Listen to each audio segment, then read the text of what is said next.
दोस्तों आज के इस एपिसोड में हम बात करेंगे वशीकरण शाबर मंत्र की।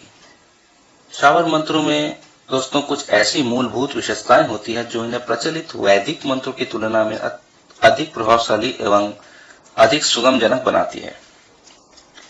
ऐसा क्यों है, इसकी चर्चा हम विस्तार से किसी दूसरे वीडियो में करेंगे। आज की इस वीडियो में हम जानेंगे कि शाबर मंत्र का प्रयोग वशीकरण के लिए किस प्रकार किया जाए।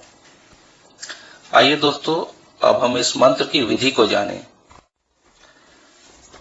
दोस्तों इसका विधि इस प्रकार है। सबसे पहले आप चमेली का तेल ले लें।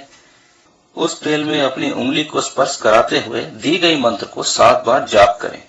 इसके पश्चात आप उंगली में लगी उस तेल से अपने माथे पर तिलक करें। अब इस तिलक को स्त्री या पुरुष जो भी देखेगा वो आपके वश में हो जाएगा।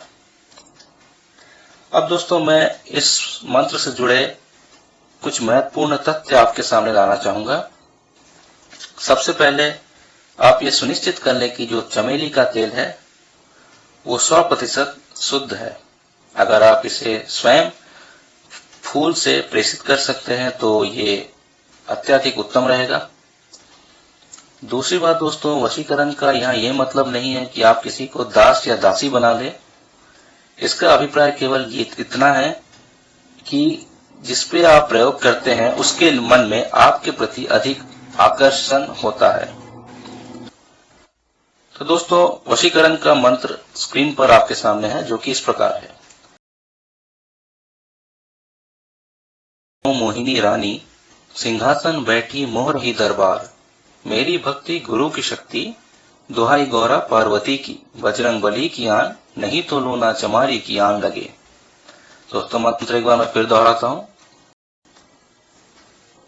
मोहिनी रानी सिंहासन बैठी मोह रही दरबार, मेरी भक्ति गुरु की शक्ति, दुहाई गौरा पार्वती की, बजरंग बली की आन, नहीं तो लोना चमारी की आन लगे। दोस्तों आप में से कईयों को यह मंत्र थोड़ा विचित्र लगा होगा। इसका कारण यह है कि शाबर मंत्र में देवी देवताओं की दुहाई दी जाती है जो कि इस मंत्र को अत्यधिक प्रभावी बनाती है। ये शाबर मंत्र अत्यधिक प्रभावशाली होते हैं।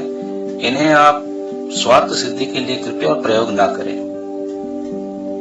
तो दोस्तों आपको ये वीडियो कैसा लगा आप हमें कमेंट के माध्यम से अवश्य बताएं।